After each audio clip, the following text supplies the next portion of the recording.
Glad you could join us this morning on TVG2, first day of June. Plenty of good racing around the country. We'll get you back to Woodbine and Churchill Downs. Also, Laurel, Ruidoso for you quarter horse aficionados is just a couple hours away. And good racing all weekend in Grand Prairie, Texas at Lone Star Park. And with that in mind, we welcome aboard Jim Byers. And Jim, I was on with you guys last weekend for your big Sunday card and all the good stakes racing. And while it's nice to have Baffert and Smith come into town, it's got to be kind of nice for the home team to win one. C.R. Trout, owner, trainer, breeder, and you could see how happy he was getting that big race last weekend. Yeah, he's been around in this region for a long time, based up outside of Oklahoma City, and he's had some nice horses over the years. Never a huge operation, but you know, it is nice to see some of the local guys win, and hopefully it'll encourage some more local horsemen to participate in these races. And always great to have the stars come in, you know, the names that we see all the time on national TV and all that. But it was really nice to see it. And, you know, with a 6-year-old Oklahoma bred like that, to get the money was really nice. Yeah, it was. Nice story, Jim. I know this weekend, no big stakes, but you got good field size, so plenty of good gambling opportunities tonight, Saturday, and Sunday.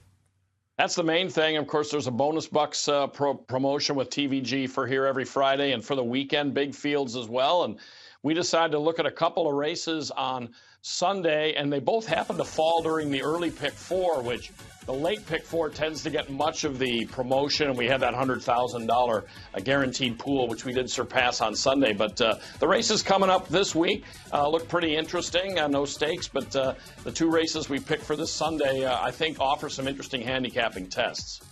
Looking at the morning line right now for the third, you got a pair of entries, 8-5 and 9-5. That's an optional claimer for 3-year-olds and up at 6 furlongs. And then I think we're looking at the fifth race too on Sunday, Jim? Yeah, I'll take a look at the fifth as well. Fillies, non-winners of 2, allowance 7.5 on the turf. In that first race, the third race on the card that we're going to talk about, it's an interesting one of many showdowns between the Carl Broberg stable and the Steve Asmussen stable. We see that a lot here.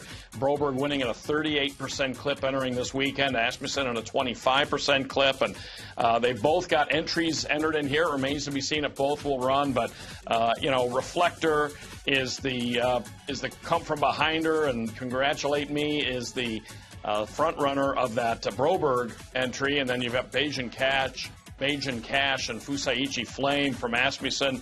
Bajan Cash, you know, is a nice late runner. Reflector's a good late runner. I think he's a little better on the turf. For a price in there, I kind of would take a look at the 6 Flashy Indian. Larry Frazee doesn't have a big operation, but he's been based in this part of the country for decades. And I think Flashy Indian, who had a dreadful Remington Park meet last year, but other than that, his races are pretty good. I would look for him to have an option at least to upset one of the 2 favorite entries there. Nice price with the outside draw at 5-1 and Lane Luzzy in the saddle. That's race number 3 on Sunday. And then the fifth race, got a good size field in race number 5. And because of that, looks like a good betting race with a lukewarm morning line favorite in Queen Ardini. Yeah, and, you know, our morning lines typically, you know, our morning line maker does not just default to 5-2, 3-1 on every horse. I mean, frequently we do see lower than that. And so this indicates this is a pretty wide open race. I was able to boil it down to 3 relatively quickly, and we'll see how that shakes out. But the 2 Autumn Away Girls, the 3 Queen Ardini, and also the 8 Favori. I'm not a big guy on the stretch out first time necessarily. It's not an angle that I've had a lot of success with over the years. Some people have, but Favori has run 2 nice turf races sprinting. Now goes 7.5, which of course is 2 turns here at Lone Star Park with a traditional 7 furlong configuration. And I think the way Favori has run going 5/8, she has kind of a speed rider. Ernesto Valdez Jimenez does real well with front runners and horses getting out of the gate. I think if someone can beat those top 2 fillies who should go favored, I think it could be hers. So, you know, this is going to be interesting this weekend to see some big fields here. And the weather is going to be hot, but we should be okay with the turf all 3 days. So it's going to be fun. Looking forward to the weekend, Jim. And for people getting involved tonight, you guys will be with us on TVG. What time do you get started tonight? 6:35 Central tonight, and then 2:35 Central for both the Saturday and Sunday cards. All right, Jim, thank you for your time and the visit. Looking forward to some Lone Star Park action this weekend. Thanks again.